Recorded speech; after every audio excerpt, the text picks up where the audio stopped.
अस्सलाम वालेकुम। मैंने जो पिछले प्रोजेक्ट में जो चीज़ें सीखी थी ना, तो उसके बारे में ना मैं बताऊंगा कि मैंने क्या क्या चीज़ें सीखी थी। तो उस सबसे पहले मैं आपको फोल्डर के स्ट्रक्चर का बताता हूँ कि मेरे पास फोल्डर का क्या स्ट्रक्चर होता है। मैंने ये एक्चुअल प्रोजेक्ट नहीं है, ये मैंने अभी कुछ टाइम पहले ही डमी क्रिएट किया हुआ है। तो बट ये कि दोनों स्ट्रक्चर जो था मैंने ऑलमोस्ट सेम फॉलो किया हुआ है। तो अब हमारे पास मैं करंटली वीट यूज़ कर रहा हूँ। और मैं मेनली सोर्स फाइल को ही बताऊंगा। तो सोर्स फाइल में ना हमारे पास ना कुछ फोल्डर्स थे, जैसे एसेट्स का फोल्डर, कंपोनेंट्स का फोल्डर था, एक मॉड्यूल्स मॉड्यूल्स का नाम यूज़ कर लें, फीचर्स कर लें या कंटेनर कर लें, जैसे आपको सूटेबल लगे। उसके बाद सर्विसेज थी, और बाकी हमारी जो ग्लोबल फाइल होती हैं वही थी। और इसमें जो कंपोनेंट्स हैं ना, इसमें हमारे पास जो कॉमन कंपोनेंट्स थे रीयूजेबल थे वो थे, जैसे बटन हो गया, इनपुट हो गया, टेक्स्ट एरिया हो गया, सारी चीज़ें थी। और जो मॉड्यूल्स हैं ना, मॉड्यूल्स के अंदर मल्टीपल फोल्डर आने थे। जैसे मेरे पास पेजेस हैं, पेजेस, इन पेजेस से रिलेटेड जो कंपोनेंट है ना, मतलब कि हमने अपने कंपोनेंट को छोटे छोटे चंक्स में डिवाइड कर लिया है। तो उन कंपोनेंट्स के बारे में यहाँ पे चीज़ें ऐड करनी थी हमने। तो एग्जाम्पल के तौर पे मेरे पास अगर फॉर्म आता है, इन कंपोनेंट में फॉर्म आ जाएगा।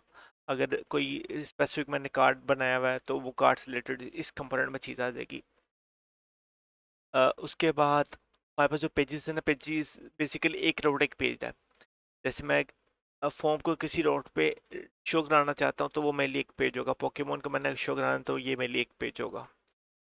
और इसी में हमारे पास मल्टीपल फोल्डर्स भी आ सकते हैं। एग्जांपल के तौर पे मेरे पास अगर एपी खोल जाए तो मैं इधर आ जाता, एपी आ जाएंगी। अगर मेरे पास इसके अंदर टाइप आ जाती हैं तो इधर मैं टाइप ऐड कर दूंगा। अगर मैंने कॉन्स्टेंट्स ऐड करने हैं तो यहाँ पे कॉन्स्टेंट आ जाएंगे। और ये जो सारी की सारी फाइल जो है मेरी, ये जो सारी की सारी फाइल्स हैं इस मॉड्यूल से रिलेटेड होंगी। इसमें मैंने एक चीज़ स्किप कर दी है कि अभी जो मॉड्यूल का नाम है, एक मॉड्यूल का नाम भी दे देता हूँ। मैं कहता हूँ ऑथन ओथ।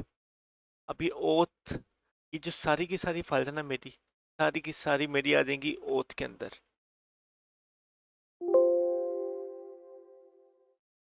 और अगर मैं चाहता हूँ कि मेरे पास एक और कंटेनर हो तो मैं उससे कह देता हूँ कि एग्जाम्पल के तौर पर मेरे पास है एक ऑथेंटिकेशन हो गया, दूसरा है हमारा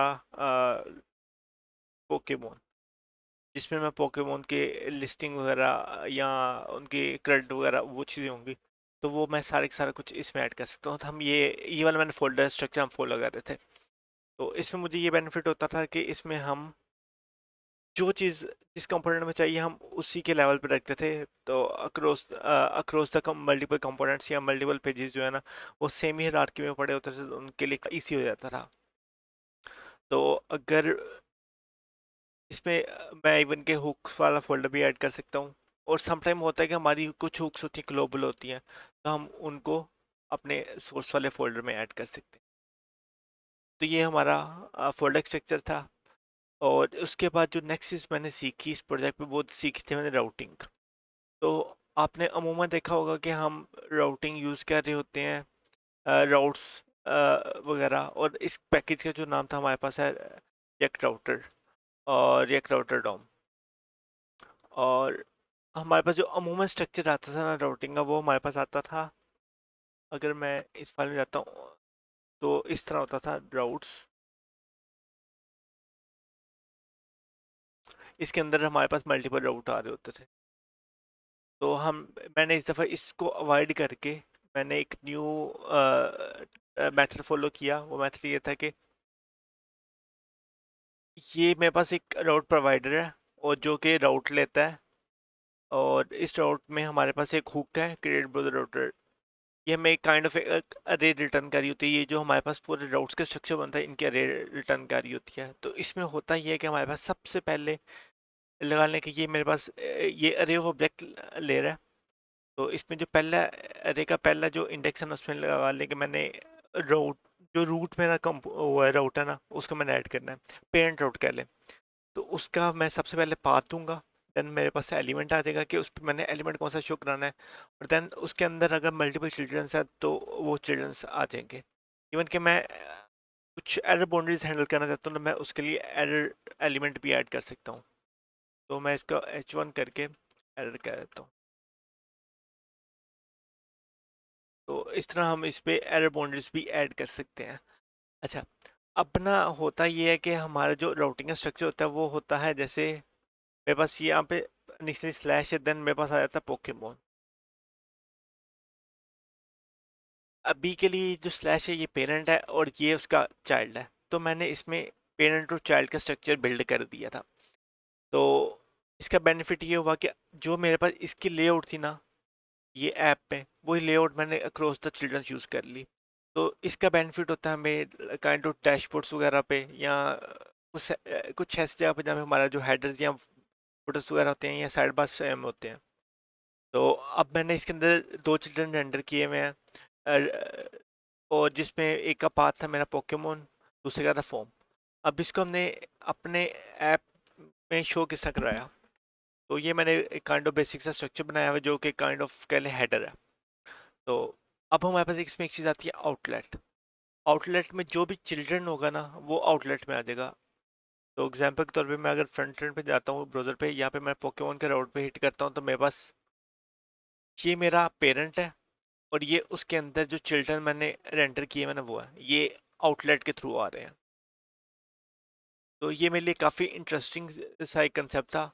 तो ये मैंने इस प्रोजेक्ट पे इम्प्लीमेंट किया। इवन कि आप इस पर ऑथेंटिकेशन ऐड कर सकते हैं। ऑथेंटिकेशन का मेथड काफ़ी सिंपल, जैसे हम बाकियों पे ऐड करते हैं ना वैसे इस पे भी सेम है कि आप एक रैपर बना लें ऑथेंटिकेशन का, और इस पे रैपर बना के इसको फिर रैप करके वहाँ पे कंडीशनिंग हैंडल कर ले। इवन कि आप प्रोटेक्टेड राउट्स का भी इसी तरह रैपर वगैरह बना सकते हैं। तो ये था मेरा इम्प्लीमेंटेशन राउटिंग के लिए। इसका मुझे और भी काफ़ी बेनिफिट्स, एग्जाम्पल के तौर पे कुछ हुक्स हैं जो कि हम सिर्फ और सिर्फ इसी हुक के अंदर यूज़ कर सकते हैं, जिसमें से हमारे पास यूज़ मैचेस एक हुक है जो कि हमें ब्रेड क्रम्स के लिए इस्तेमाल होती है। तो अभी तक मैंने ये यूज़ नहीं की, बट ये कि इसका ये भी बेनिफिट था कि ब्रेड क्रम्स वगैरह बनाना इस पर आसान था। और दूसरी जो चीज़ थी मेरी, जो एपी कॉल है ना इस प्रोजेक्ट में, वो हमने एपी कॉल की थी रिडक्स टूल किट के थ्रू। मैंने एसिंक थंक यूज़ नहीं किया था, मैंने Redux toolkit query use की थी। तो अगर वो मैंने कॉल किया हुआ है पोकेमोन पे, इसका अगर स्ट्रक्चर मैं दिखाऊं तो ये मेरे पास एक हुक है जो कि रिडक्स टूल किट क्यूरी में मैंने रजिस्टर की हुई है। और इसका अगर स्ट्रक्चर हम पहले देखें तो ये मेरे पास, मैंने क्रिएटिव पे इसकी बिल्ट इन हुक है वो मैंने यूज़ की, जिसमें मैंने इसको काइंड ऑफ रिड्यूसर रजिस्टर करवाया और उसको बताया कि ये जो मेरा एपीआई है ना इसके जो बेस पाथ है ना वो ये होगा। तो ये हमारा थ्रोट एप्लीकेशन सेम ही रहता है। तो हम इधर डिफ़ॉल्ट जो बेसिक जो हमारा बेस पाथ होगा ना वो हम इधर रजिस्टर करवा देंगे, देन हमारे पास एंड पॉइंट्स का काम आ जाएगा। और इसके अंदर जो जो एपीआई कॉल्स होंगी ना उनको हम एक फंक्शन के थ्रू, सॉरी एक ऑब्जेक्ट के थ्रू उनको हम डील करेंगे, देन उसकी हम एक हुक बना के उनको यूज़ कर लेंगे। तो जैसे एंड पॉइंट्स के अंदर मेरे पास एक है गेट पोकेमोन बाय नेम, ये ऑब्जेक्ट है जिसके अंदर क्यूरी मेरे पास एक फंक्शन है। इसमें हमारे पास और भी काफ़ी ज़्यादा चीज़ें अवेलेबल हैं, जैसे आप ने लिस्टिंग है, लिस्टिंग को बार बार मर्ज करवाना है, या आप चाहते हो कि कोई एक पे कॉल हुई है उसकी वजह से दूसरी पे कॉल भी हो जाए, उसके लिए आप डिफरेंट चीज़ें इसमें यूज़ कर सकते हो। और यहाँ पे हमारे पास क्यूरी में यहाँ पे हमारे पास आ जाती हैं दो टाइप्स। ये हमारी रिस्पॉन्स की टाइप थी, ये हमारी पेलोड की टाइप। फिलहाल मुझे आइडिया नहीं था इसका रिस्पॉन्स क्या होगा, तो मैंने इसका एनी ही दे दिया। वैसे मैंने अपने प्रोजेक्ट में एनी को काफ़ी हद तक अवॉइड किया था, मैं हमेशा प्रॉपर टाइप देता था। और अब जैसे ये हुक का नाम है गेट पोकेमोन बाय नेम, इसी तरह हमारे पास हुक का नाम आ गया use get Pokemon by name. अगर मैं, मेरे पास दूसरी ऑप्शन भी है कि सम टाइम होता है कि अगर मुझे चाहिए लेजी में, मैं कहता हूँ यूज लेजी, ये मेरे पास लेजी पोकेमोन लिस्ट आ गया। अच्छा, इन दोनों में फ़र्क क्या है? जैसे मेरे पास ये लिस्ट है, पोकेमोन का कंपोनेंट है, इसके ऊपर मैं सबसे पहले हुक कॉल कर रहा हूँ, होगा ये जैसे कंपोनेंट एंटर होगा साथ ही ये हुक कॉल हो जाएगी, और ये on the base of cache होगी। अगर डेटा कैशे हुआ है तो ये बार बार कॉल नहीं होगी। लेकिन जैसे कंप्यूटर मेरा रीड एंड होगा, ये मेरा हुक जो है ना अकॉर्डिंग टू कैशे या चलेगी।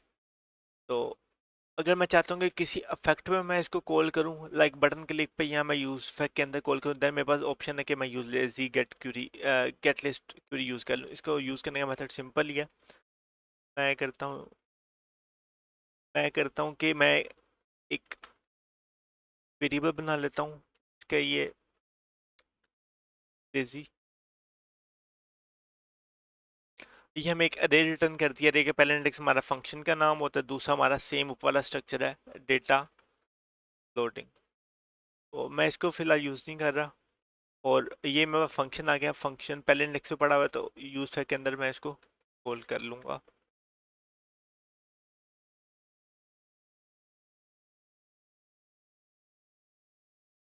मैं इसके अंदर एक और फंक्शन बना लेता हूँ, कौन हैंडल ये कॉल।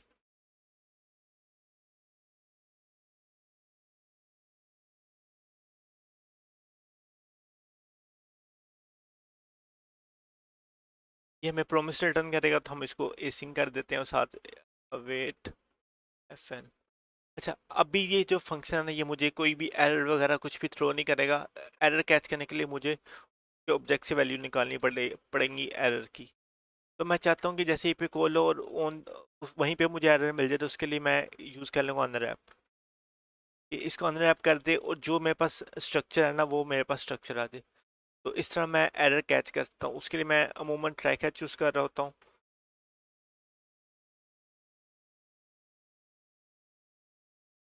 अब यहाँ पे मेरे पास एरर आ जाएगा। तो अब ये जो ये वाला कॉल है, जो कंपोनेंट जब रीटेंडर होगा उस टाइम होगा, ये भी रीटेंडर पे ही होगा, बट दोनों में फ़र्क ये है कि ये ऑन द एक्शन भी कॉल हो सकता है और ये विदाउट एक्शन कॉल होगा। इवन कि आप इसको on the base of action भी कर सकते हो। उसकी डिफरेंट मेथड्स हैं। लाइक इसके अंदर हमारे पास, हम इसके अंदर डिफरेंट बिल्ट इन जो वो हैं, पेलोड या पैरामीटर्स है, वो हम इसमें पास करके इसको on the base of action कर सकते हैं।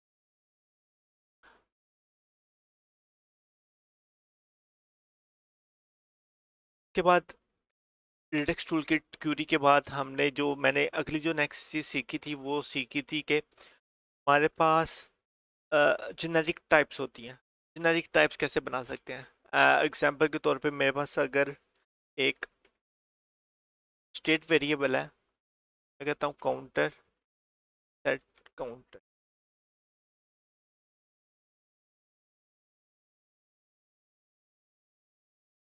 मैं इसमें फिलहाल के लिए 0 रख देता हूँ, और यहीं पे हम एक बटन बना लेते हैं। मैं इसको बना लेता हूँ यहीं पे। अ, मैंने ये ऐड कर दिया रेक फ्रेगमेंट, और बटन आ गया मेरा। मैं सिंपल सा बटन बना रहा हूँ, और इस पे इसके क्लिक पे हम वैल्यू को अपडेट करते हैं, जैसे हम अमूमन स्टार्टिंग एप्लीकेशन पे कर रहे होते हैं।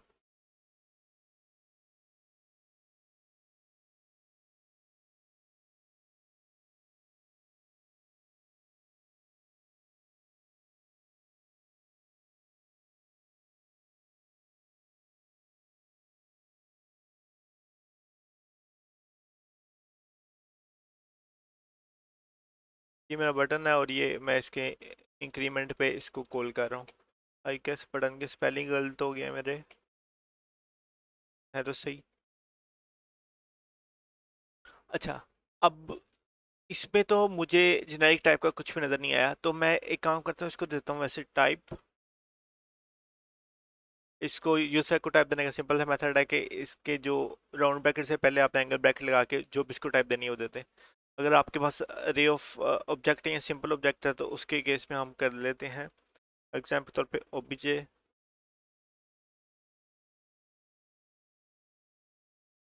और इसमें लगा लेंगे हमारे पास है नेम है, जो कि स्ट्रिंग होगा, एज होगी जो कि नंबर होगा।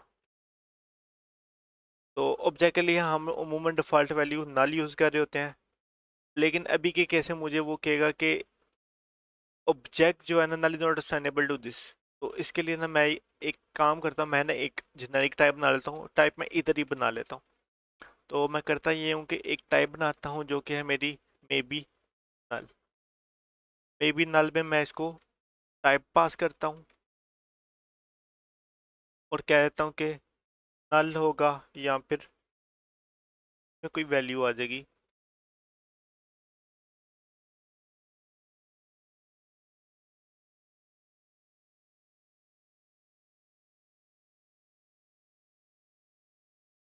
मैं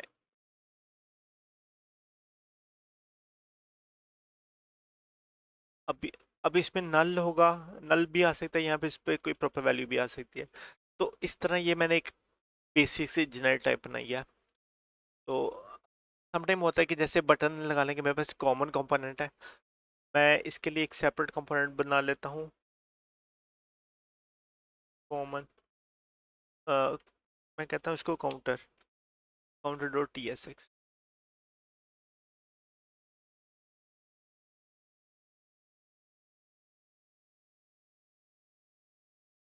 और ये मैं पूरा बटन कॉपी करता हूँ, जैसे ले आता हूँ, तो कर देते हैं हम डन।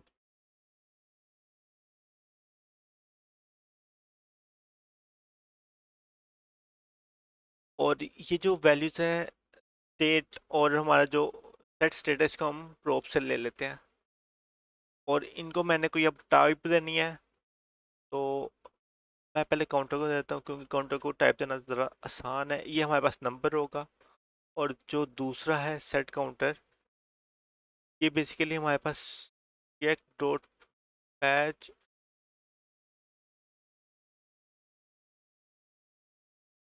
एक dot patch, sorry, state, set state action, और इसको हम दे देते हैं नंबर। अच्छा, पॉसिबल है कि ये जो मेरे पास ये वाला जो एरिया ना, इतना react dot dispatch, react dot set state action, ये मेरा मल्टीपल टाइम यूज हो जाए। तो मैं काम करता हूँ कि मैं इसकी भी जेनेरिक टाइप बना लेता हूँ। तो इसके लिए हम जेनेरिक टाइप के लिए हमने जो टाइप का बनाया था इसे हम यूज़ कर लेते हैं। मैं कह देता हूँ, बल्कि ये मेरे पास मे बी ग्लोबल टाइप हो, तो इसके लिए भी हम ग्लोबल फोल्डर बना लेते हैं, टाइप। और इसे कह देते हैं टाइप कॉमन, और हम करते हैं कॉन्स्ट सेट, और ये हमारा टाइप लेगा। और हम जो हमने ये टाइप दी हुई है इसको काउंटर में, वो हम उसको कॉपी करके वहीं पे यूज़ कर लेते हैं। और यहाँ से हम टी इसको दे देंगे, और ये होगी हमारी टाइप।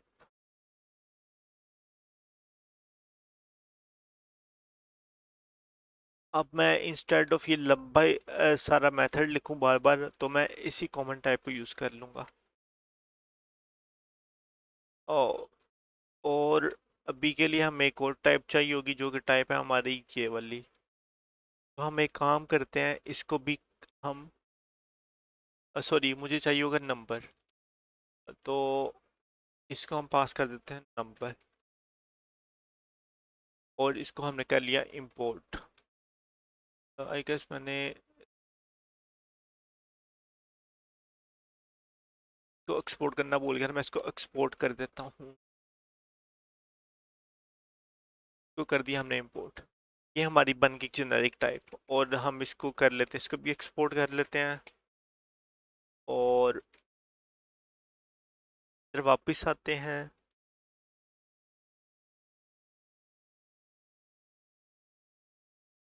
तो हमने पास किया काउंटर, और दूसरा पास किया सेट काउंटर,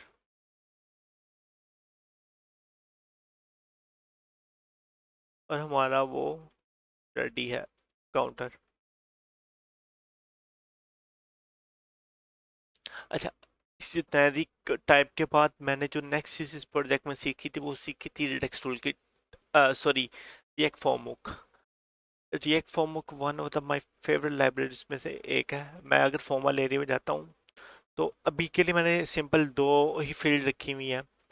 मल्टीपल भी हो सकते हैं, और मल्टीपल के लिए भी ये इक्वली बेनिफिशियल है। तो मैं चला जाता हूँ फॉर्म पे।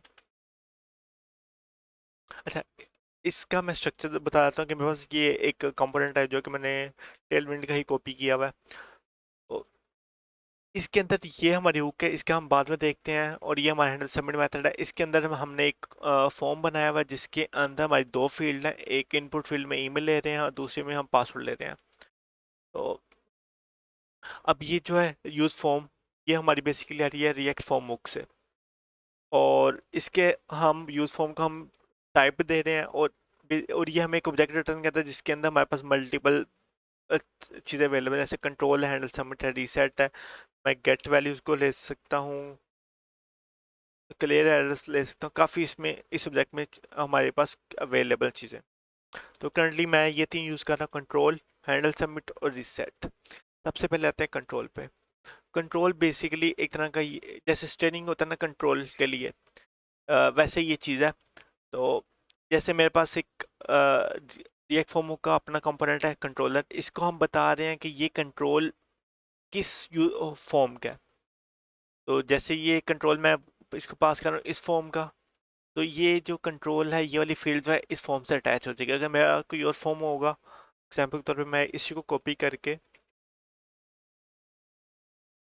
मैं इसका नाम चेंज कर देता हूँ न्यू, बाकियों को हम खत्म कर देते हैं फिलहाल के लिए।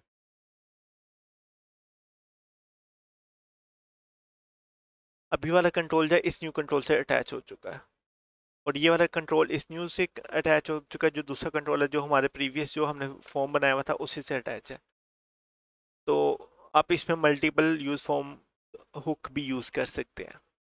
अच्छा, अब ये दूसरा हैंडल सबमिट, जैसे हम फॉर्म सबमिट करेंगे हैंडल सबमिट में हमारे पास वैल्यू आ जाएंगी जो कि मैं ये यूज कर रहा हूँ। इस ये बेसिकली हैंडल सबमिट के अंदर दो पैरामीटर्स हैं, दोनों कॉल बैक है, एक है सक्सेस की कॉल बैक, दूसरी है फेलियर की कॉल बैक, जो कि हम, मैं कहता हूँ एरर।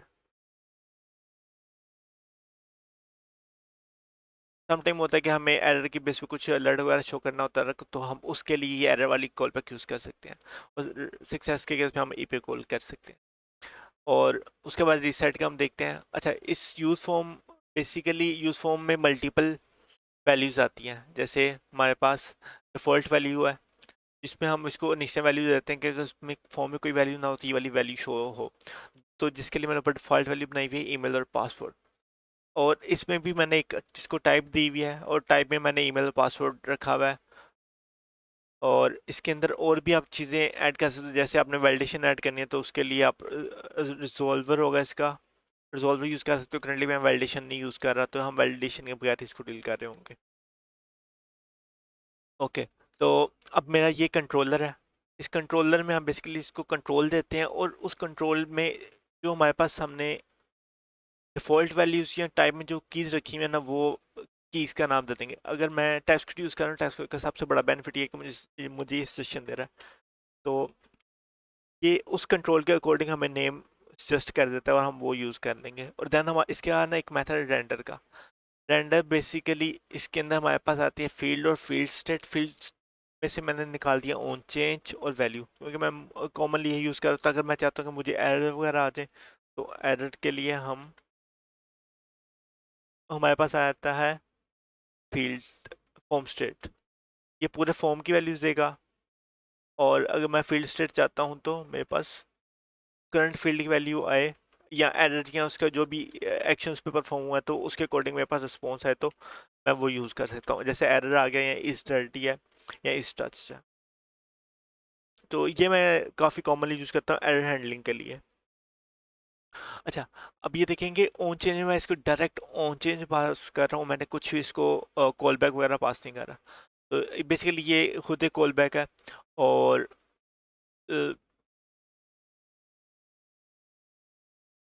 इसके ये हम इसको पास कर रहे हैं, ये खुद ही इसको डील कर रहा था अकॉर्डिंग टू इनपुट फील्ड। जैसे अगर मैं इस पर होवर करूंगा तो ये मुझे कह रहा है कि ये इवेंट लेगा, इवेंट पे वॉइड रिटर्न करेगा। इवेंट की टाइप करंटली नहीं रखी है उन्होंने, तो सिमिलरली इसको भी सेम चीज़ चाहिए होती है, ये एक इवेंट लेता है और देन उसके अकॉर्डिंग हमें एक वॉइड रिटर्न कर देता है।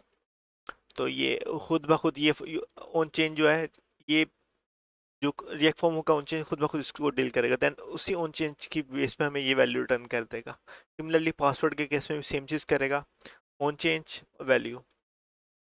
और इसका सबसे बड़ा बेनिफिट होगा कि मेरा जो रीडेंटिंग है ना फॉर्म की, वो कम से कम होगी।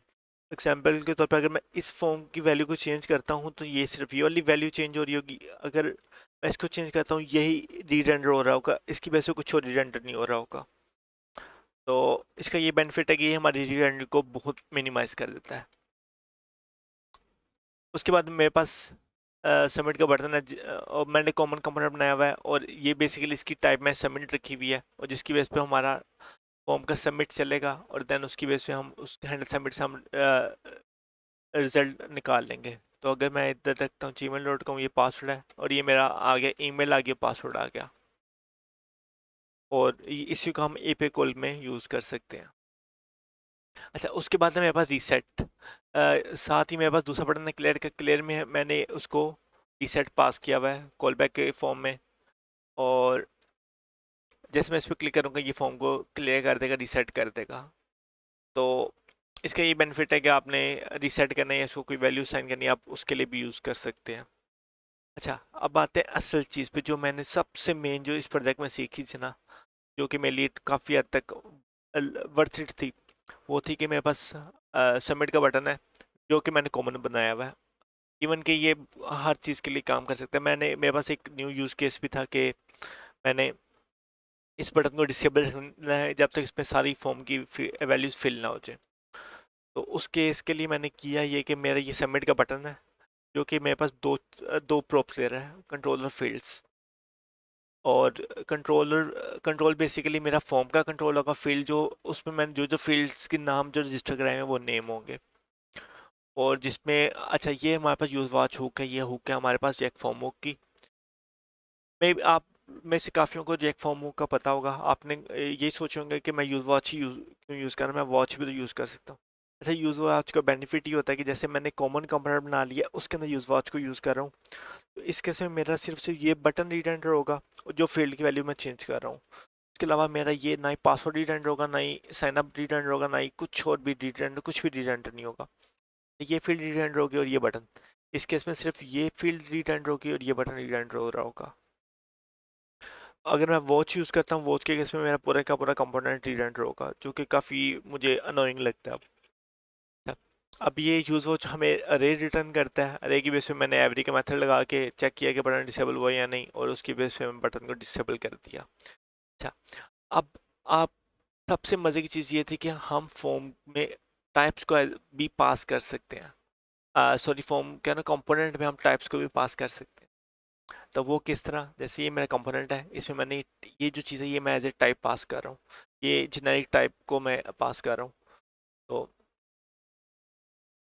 अब मैं इस बटन पे जाता हूँ और इस पे ना हमारे पास जो प्रोप से पहले ना हम एंगल ब्रैकेट लगा के इसमें ना जो भी हमने टाइप पास करने, जैसे मैंने पहली टाइप का नाम रख दिया टी और दूसरे का मेरे पास फील्ड नेम था उसको मैंने फील्ड का नाम दे दिया और मैंने इसको कुछ डिफ़ॉल्ट वैल्यूज़ दी हुई हैं। आपके केस में आप जो भी यूज़ केस हो सकता है आप उसके तो उसकी तरह आप यूज़ कर सकते हैं। एग्जाम्पल के तौर पे अगर आपने बुलियन वगैरह या कोई ऑब्जेक्ट वगैरह वाली टाइप को डील करना है, आप उसी के अकॉर्डिंग यूज़ कर सकते हो।